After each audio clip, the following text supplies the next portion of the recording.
Bienvenue dans un nouveau concept, vous apprendre à souder au laser. C'est un procédé qui va probablement révolutionner certaines industries dans le futur. Procédé, veuillez vous munir de vêtements adéquats.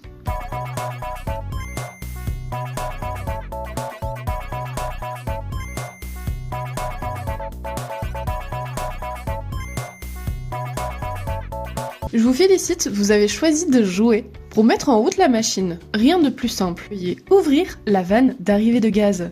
Veuillez ouvrir l'arrivée d'électricité.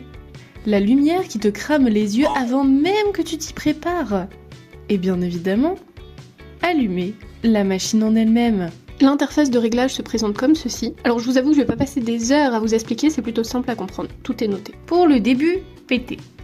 Ensuite, fermez la porte afin de protéger autrui. Cette petite fenêtre permet de surveiller les collègues. Souci, ils peuvent te voir les surveiller, mais ça faut pas le dire. Conseil d'amis, ayez des lunettes pour le travail. C'est quoi la soudure au laser ? C'est une lumière extrêmement concentrée, constituée de photons, particules de lumière qui se déplacent dans le même sens. C'est ça qui va faire rentrer le métal en fusion. Pour les protections, les gants sont pas obligatoires, mais je vous le conseille, je vous le préconise, et des lunettes à la Maître Gims. Explication du pistolet laser. Il y a deux boutons. L'un fait en sorte que la tige d'aluminium qui est à l'intérieur puisse remonter afin qu'elle fonde et remplisse le joint pour renforcer la pièce. L'autre sert à la retirer pour faire des petits points de soudure sur des petites épaisseurs, donc chauffer les pièces entre elles, pour qu'elles se soudent entre elles. Dans un pistolet de soudure laser, il y a deux lentilles, dont une qu'il faut absolument la nettoyer de temps en temps, c'est celle que je vais vous montrer. Elles servent à diriger et concentrer le faisceau laser. Si elle n'est pas propre, comme juste ici, comme vous pouvez voir, ça perd de la puissance et le concentré de faisceau est plus faible. Si elle est cassée, c'est la même chose, il faut la réparer. Enfin, on peut pas la réparer, il faut la changer plutôt. Et on frotte, frotte, frotte sur le refrain qui te plaît. Et c'est pas ça la musique, mais c'est pas grave. Je vais vous montrer des procédés différents sur deux pièces différentes. Pour ça, il nous faut des pièces.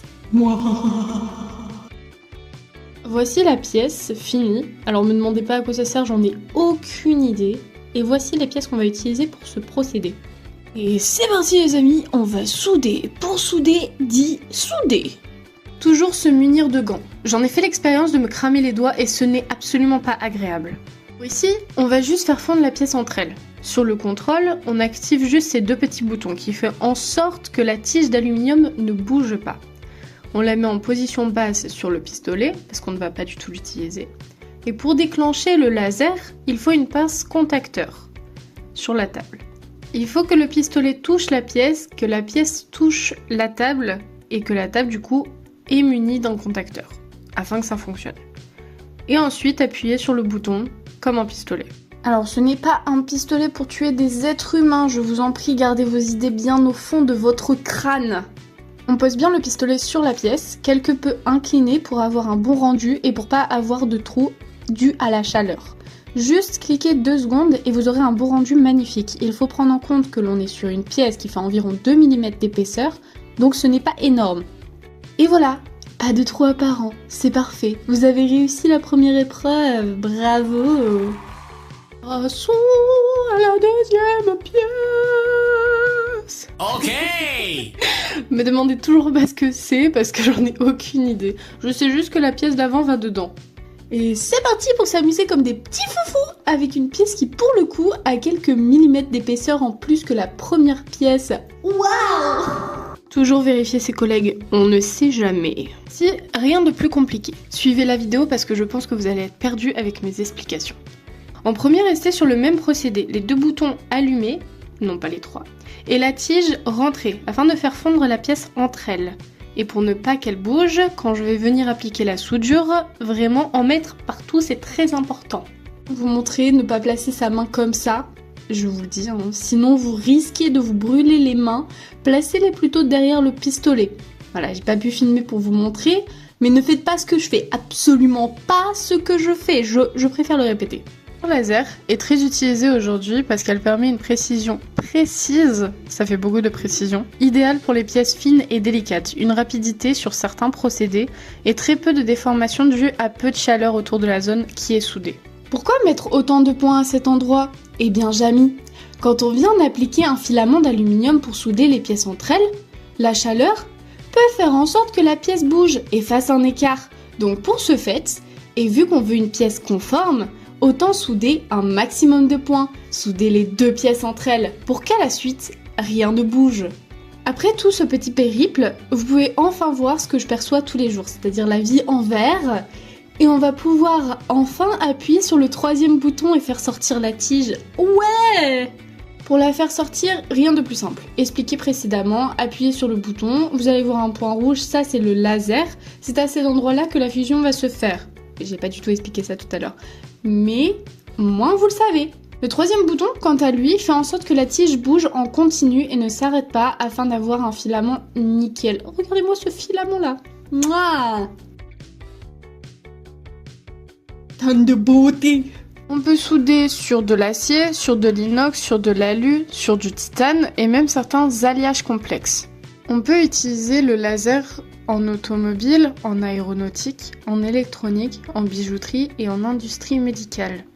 Petite pause gratifiante, bah vaut bien ça à un moment donné.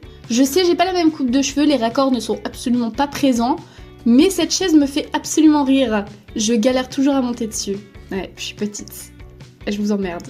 Ceci est un adaptateur. Je sais pas le nom exact. À quoi ça sert? À adapter. Non, plus sérieusement, je vais pouvoir fixer une petite pièce qui va bloquer le process que je suis en train de faire, pour pouvoir éviter qu'il bouge pendant l'application des joints de soudure.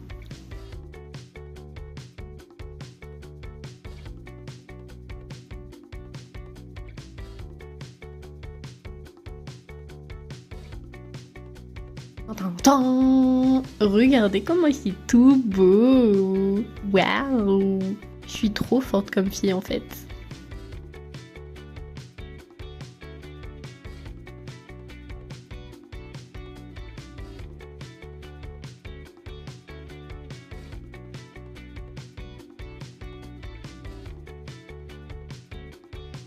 Petite annexe. Comment changer une bonbonne de fil? Rien de plus simple, changez-la, explication finie. Je rigole. Ou pas. Je vous laisse regarder et faire votre avis directement sur la façon de procéder pour retirer la bobine, et non la bonbonne, comme j'ai bien dit juste avant. Il fallait bien que je me trompe à un moment donné. Voilà, ça y est. Marée du cocotier. Ça veut rien dire ce que je viens de dire. Oula, c'est fou. Je pense que je vais pas changer ça, comme ça au moins vous voyez le dégât qui peut se passer derrière les vidéos. C'est-à-dire que je recommence énormément de fois à dire ce que je devrais dire. Bref. J'espère que vous avez apprécié. Je pourrais en faire une sur le MIG si ça vous intéresse. Merci, à bientôt. Et bisous!